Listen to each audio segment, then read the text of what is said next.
আমার R15 version 50 টাকা একটা সাইড করে না, এখানে প্রাইভেট লঞ্চ প্যাড লাগাই নিছি, এখন এটাকে ইস্তেমাল করবো, তারপর ফ্যাক্টরির ছাদের উপর উঠে যাবো, এটা নতুন ফ্যাক্টরি। এন্ড এই তো আমরা উঠে গেছি, এই জায়গার ভিতরে একটা গ্লোয়াল মারবো, গ্লোয়াল মেরে আমি একটা নিউটনের বুদ্ধি আবিষ্কার করবো।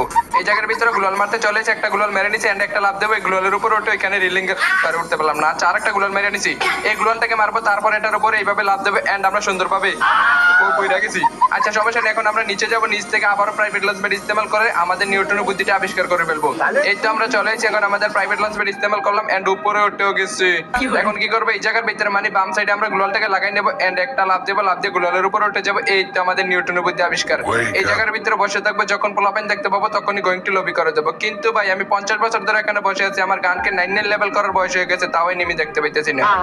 ওই যে দিক থেকে একটা সেফজন আইতেছিল, ফিটা যে ডাইরেক্ট বাড়িতে পাঠাই দিয়েছি গোয়িং টু লবি। এখান থেকে বসে যখন নিচে তাকাই তখন এদিকে 3-4টা পোলাপাইন একসাথে ঘোরাফেরা করতেছে, একটাকে একটা ফায়ার করছে, গ্লোয়াল মেরে নিয়েছে, কিন্তু সমস্যা নেই, আরেকটা আইতেছে, এটাকে একটা দিয়ে দিয়েছি, আরেকটা চাচ্ছে, আরেকটা